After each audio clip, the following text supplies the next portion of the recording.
What's up, everybody, and welcome to this week's episode of Mr. Movie Review Tuesday. And Thanksgiving is just about here.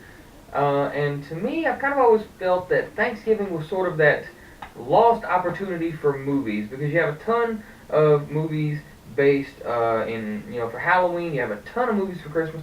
You don't have that many movies for Thanksgiving.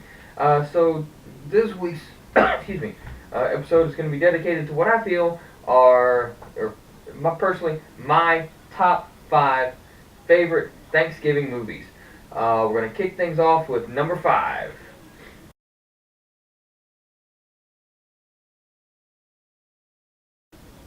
Okay, this is a good animated movie to watch. Uh, you know, after everyone's eating their dinner and whatnot, it's a good movie you can gather with the family and watch. It's a real good kid-friendly movie. And it's just kind of an opportunity to just kind of give that kind of keep that togetherness going. I know a lot of times, excuse me, after everyone's done eating their Thanksgiving meal, they tend to venture off and do their own thing. This is just one of those sort of movies you can gather the whole family together, watch it. It's good, funny, and it's like a real good family movie. I've seen this movie a few different times. It's a great movie, and like thanks to I know I've said it before, but it's one of those movies just to kind of to where you can get the family together and watch this whole thing. Actually, most of the movies on this list are the same. There's really not any movies that are really not what you could say you couldn't watch with the family. With that being said, we're going to go into number 4.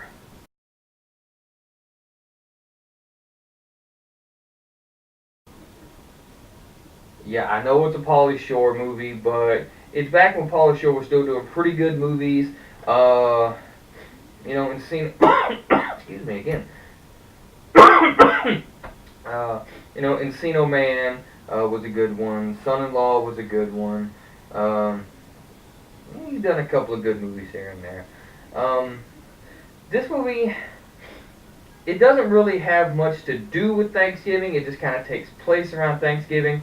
The purpose of the movie is his friend's going home uh, for Thanksgiving. She finds out he doesn't have anywhere to go, so she takes him with him. And, kind of that sort of mayhem ensues. That you would expect from a Pauly Shore movie. But again, it's not very dirty. It's pretty funny. And yeah, I know it stars Pauly Shore, and a lot of people hate Pauly Shore, but forget y'all. It's a good movie. If you haven't seen it, make sure you go check it out. That's all I can say about that one. Number 3.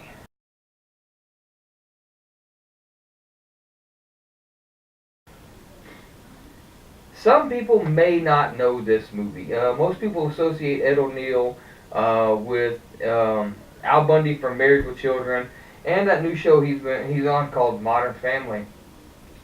But this is one of those movies. I don't think it's very well known, but it is a really good movie. Excuse me one second. The plot of the movie is he goes to pick up his fiance's son from like military school or something like that, and to take him home for Thanksgiving. And basically, all hell just kind of breaks loose because the kid hates him first off. But you can see, as you was expecting, this kind of cliched movie, but still very good. The kid starts warming up to him and that kind of thing. I think one of the funniest things, excuse me, one of the funniest scenes in the movie, though, if you haven't seen the movie, spoiler alert, is where Ed O'Neill punches the kid's dad out. The kid's dad is played by the fellow that played Shooter McGavin and Happy Gilmore. I can't think of his name off the top of my head. But the kid, so it stars Ed O'Neill as Dutch and then Ethan Embry. But again, another good movie. If you haven't seen it, go check it out. Like I said, it's not one of those more sort of well-known Ed O'Neill movies. Because most everyone was familiar with his TV work, but it's still a good movie. It's that sort of heartwarming holiday feel movies you would typically expect, coming from that type of movie. But overall, good movie. We're gonna move into number 2.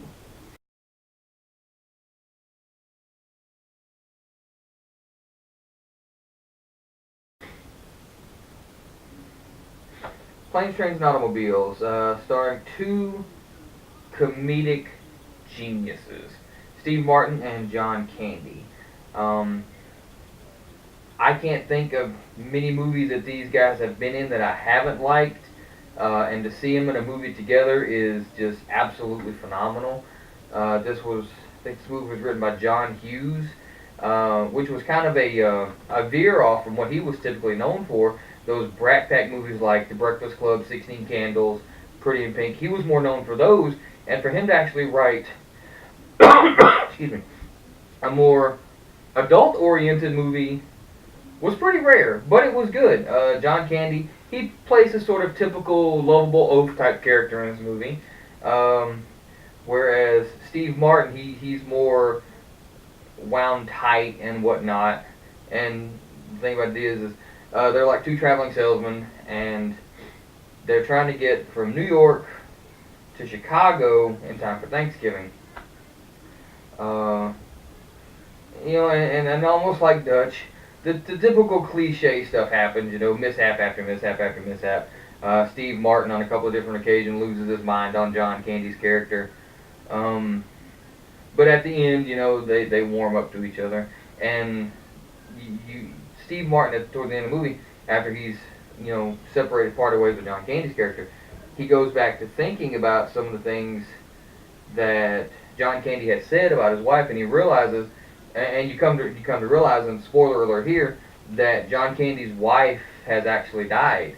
So he really has nowhere to go for Thanksgiving. And Steve Martin, he comes to realize this, and he goes back to where they parted ways, and he finds John Candy's character just sitting there. Which is it's kind of a downer, but it's kind of one of those necessary, I guess, sort of necessary movie moments, because all these movies have got to have some kind of a tragedy or something like that eventually brings the two main characters together. In Dutch, it was the fact that Ethan Embry's father was not a very good father, and in this one, it's that John Candy's wife had passed away a few years back, and he didn't really have anywhere to go. So again, good movie, and I highly recommend it. It's hysterically funny. So then, if you haven't seen it, this is one of those movies. Again, another one of those movies you can watch with your family. We're gonna go into number 1.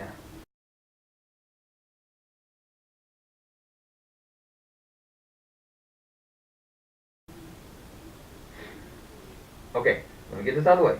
I know this movie does not take place around Thanksgiving, but how many of you have not looked at a turkey around Thanksgiving, since the movie's come out, and thought about Pugsley Addams' part in Addams Family Values at the little play doing this? Eat me! Sauteed or barbecued. Eat me! If that part is not stuck in your head, then you haven't seen this movie. And this is another one of those movies I say where if you haven't seen it, shame on you. You need to go watch this movie. Go watch the first Addams Family movie with Raul Julia and Angelica Houston.